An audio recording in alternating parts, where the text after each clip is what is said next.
What is going on, guys? Welcome back to another video. I'm having an amazing day. Today's video we are going to taking a look at the first beta of One UI 3.0 onto the Galaxy Note 20 Ultra in India. So again, the One UI 3 beta was announced for the Galaxy Note 20 Ultra in USA and the next day in Germany in India, but all of the locations received the OTA in same day, which was really surprising how fast it was, especially in the locations like India after the Galaxy S20's release. You can see the home screen is just pretty much the same, but there are quite a lot of changes. Now, if you are actually interested in One UI 3, I hope you have actually seen the Galaxy S20 reviews, cause I won't be going through each and every single stuff that the Galaxy Note 20 Ultra does in this update, cause it's quite a lot. So I will be just sharing my experience with the Note 20 Ultra and how it runs for this first beta, which is quite crap to be honest. But I have done a complete reset after a OT update, and even with the OT update there weren't a lot of bugs, but I really recommend if you are updating to this beta, do actually take a backup with Samsung Smart Switch and just reset your complete phone. It would be a lot help. Like my phone has been running far more better than before after a reset, but as you can see the home screen just pretty much looks the same, but there are a lot of minor changes. So for example, all the widgets have been revamped, especially with the font. They do look a bit weird. Again, you can see all the elements which are in green have been completely switched to a tealish color. It's not as bright as the phone app, as you can see. But in terms of other features on the home screen, you can now quickly add any kind of widgets related to the app. Again, it does actually look like iOS, but a lot crappier.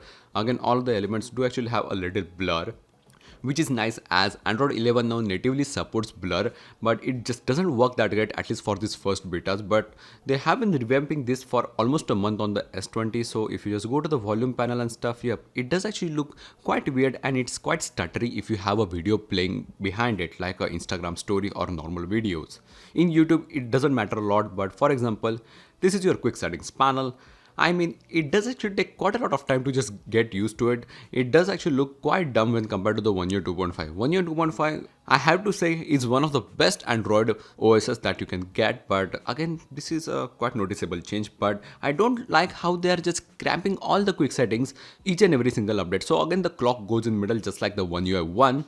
In One UI 2.1, they adjusted to the left, and again you get an extra row of quick settings toggles right over here, which is just like, I don't know why. You can shift the clock right over here and save up to an inch of space, and another row of toggles. Now my toggles have been just quickly switched to here, then again a lot over here too. So my 3 pages are just now completely stuck, and almost all of the space is just wasted.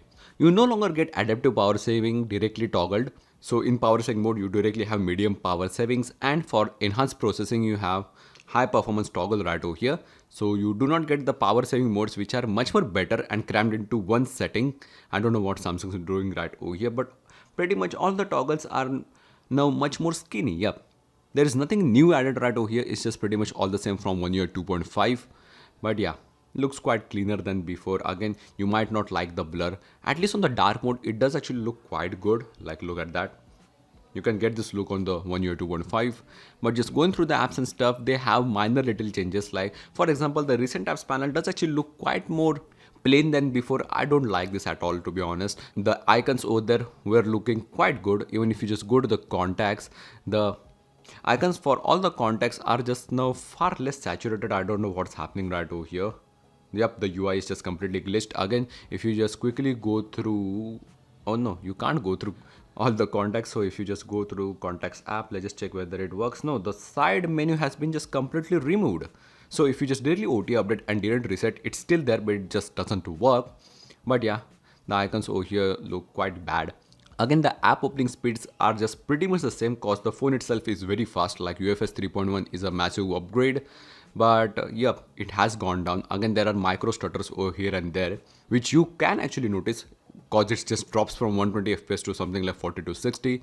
But web-based apps are quite stuttery. I mean, I didn't expect this. In Android 11, they are far more optimized. But yeah, it's the first beta, so won't complain a lot. Again, in quick settings panel, you can now quickly add up your music player, so it doesn't add up as a notification. So for example, it's right over there. Now I thought the inch is vested into the expanded view, because it's expanding the music panel too, just like in stock Android 11, but no, it's just completely gone. So that's really weird. But you can't actually dismiss your music right through here, which can be done into Android 11 or even switch to another audio sources which is just broken right over here. Again, you can play it on your all devices which are directly connected, like your TV, Galaxy Buds, or any kind of another audio sources, which is quite good. But in order to dismiss it, you have to dismiss the complete app, and then it's instant, unlike the Android 11. So going through more apps, pretty much everything is just the same. Like for example, the gallery does actually get quite dumb optimizations. Like there are now edges right over here, and now it zooms out a lot. But now if you just zoom in, there are borders for all the images right over here. Like I don't know why it's necessary at all, but yeah, all the images now have borders. Then again, if you just zoom in, it's quite smooth experience. Like just look at that, very good. Then again, all of them have borders which just looks very odd. Like none of the OSs have it, but the image quality in this camera update is just a bit down. Like the images turned out to be grainy, or even if you're using harsh HDR, the images just don't turn out to be good. Again, the sharpness on the telephoto lens is just gone down a bit. So all the adjustments that have been done into the last One UI 2.5 update have been just missing right over here. Now again, if you're viewing the images, it's nice, it's a nice black UI, but if you just tap it, it's white like MIUI or iOS, which is just really dumb. I don't know why Samsung has made this choice, but the options from right over here have been switched to the bottom, which is quite nice. Again, into the search, it's now aligned much more intelligently, so that's nice. Coming back, normal stuff for all of the apps. Even if you go to the camera, in terms of features, it hasn't been updated at all. Everything is just pretty much the same, but the way you adjust the exposure is now far more better, I think. So for example, if I just tap here, not there, if I just tap over here, I can now adjust the exposure anywhere that I like. So earlier it was a big slider right over here, which was quite hard to touch for newcomers. Again, you can lock the exposure directly. If I just try to hit the lock button, there you go. Again, it works similarly onto the video, so that's really great. Again, the switching between lenses is just smooth as hell when compared to the Galaxy S10. It's iOS level smooth, to be honest, or even smoother than that. But again, it doesn't record 60 fps still, even at 1080p 60, which even Redmi K20 Pro can do, so that's really disappointing. So directly going down to the settings app, as you can see, the settings does actually look quite refined than before. Like this is the only section that I like about this phone. So now the settings have been shifted a lot. So if you just go to the display again, this section is just pretty much the same. If you go down, motion smoothness doesn't get any kind of upgrades, it's just still the same. So scrolling down, you pretty much have nothing. If you just go to the edge panel, you do not have edge lighting over here. They have completely removed it. Psych, no, it's been just completely misplaced. So you do have your normal panels right over here. Nothing improved over here at all. The previews for it have been updated. But now if you just want to access the edge lighting, you have to go to the notifications. Then you have similar UI for the pop-up notifications, and then brief pop-up settings, and the edge lighting is right over here. Yup, it's been completely misplaced. I don't know why, but yeah, edge lighting plus works completely fine. But just scrolling down, advanced settings, you have normal battery percentage, conversations, then again notification history, floating notifications for the bubble, smart pop-up view right over here from the Android 11. Nothing has been cut, so that's really neat. In terms of home screen, nothing over here. In terms of even the lock screen, it has been revamped a lot. Like by default, you get a normal middle clock. I just quickly switched it to the older one because it just looks much more cleaner. But onto the lock screen, as you can see, there is a brand new fingerprint icon which kinda looks like MIUI, to be honest. Again, the saturation for the icons right over here has been just completely removed, and it still looks half baked. Like even the lock icon, it just looks bit weird, but the fingerprint unlock times have been just far more better. Like the accuracy is just far better than the Android 10. Earlier I was blaming it for the crappier screen guard that Samsung applies. Like my S Pen experience and the fingerprint experience just wasn't great when compared to the previous generation, and I didn't had a scratch guard on the previous generation. So all is on display is just pretty much the same. You just get newer clock styles. Like this is the default one that you get. Kind of looks stock, but I like the older one. But now if you just go to the advanced features, the S Pen does actually give a bit of a trouble in this first update. So for example, the first time I OT updated, my S Pen wasn't connected at all. The air gesture and the air actions were just completely messed up. So I reconnected my S Pen. The air actions worked. I reconnected my S Pen the second time, and then the air gesture started to work. So yeah, it was a bit weird. Maybe it's just the first beta issue, but once I resetted my phone, it was still not working. So I had to reconnect my S Pen at least 2 times to just make it work completely fine. But all the air gestures and everything just do actually work the same and good. Especially for Android 11, nothing has been added at all.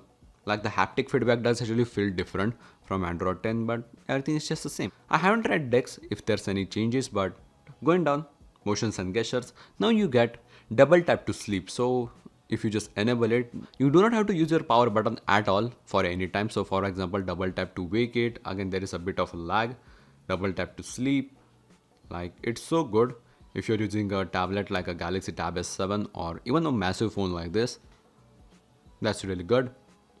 Again, as I've just resetted about like 10 hours ago, it's still learning my usage patterns. But even when I did reset the phone, the battery was something between the release update and the last update. In the last update, the battery was just almost fine. It was giving me as same battery life as my 1.5 year old Galaxy S10 Plus. But yeah, you do really get power saving mode right over here. And the adaptive power savings is just right over here. It's not into the quick settings panel, but you do get enhanced processing, which is just AI preloading. So the RAM can just drain more of your battery, but the battery stats are just still not good. Like I don't like this. I want my screen on time still full charge. If any of you know how to grab that, just let me know in the comments section below. But in terms of another things like the device protection and stuff, it's still by McAfee. Pretty nice. And then into accessibility, there are far more changes right over here. So again, I will leave up to you guys if you use any of these options. But going down to the about phone section, One UI version 3, Android 11. Let me just show you the Easter egg because it just doesn't mean anything. So just dial it up 3 times. Android 11, the Easter egg has been activated, but as we do not use the stock Android power menu, which has the Google Home settings right over here, it doesn't matter at all. You can just disable it again whenever you come over here. And then the S Pen. The S Pen touch latency is just far more better. Like through this crappy scratch guard, I wasn't able to make any kind of notes neatly onto this lock screen display, but now the S Pen just works fine even if the screen is quite dusty. So yeah, very light and gentle lines right over here. It missed a bit right over there, but the AI took care of it. So yeah, the S Pen experience is just far more improved. Again, it missed a bit right over there, but the scratch guard is just crappy. I'm going to remove it after a month. In terms of features, nothing has been improved, but the pointer is taking quite a lot of notes from iOS or the iPadOS. So if you just go to any kind of app, all the elements are highlightable. So for example, if I just go here, as you can see, it just shows a little hand over there, or here on the top tabs too. If it has a tab, it will show a little hand, or if it has a element, it will highlight any kind of element on the screen. Or even if you just go to the settings, as you can see, it can highlight anything. So yeah, overall optimization of the S Pen has been greatly improved, which suggests we might get to see next Galaxy Fold with the S Pen. But yeah, for the Tab S7 Plus, if the beta happens or whenever it gets the Android 11 update, it will be far more better. And yeah guys, that's pretty much it for the first beta of Galaxy Note 20 Ultra One UI 3 in India. I hope you guys enjoyed. If you found this helpful, please drop a like and subscribe down there if you want more Samsung related content, cause I'm just tired with Xiaomi at this point. So yeah, see you guys in the next one. Peace.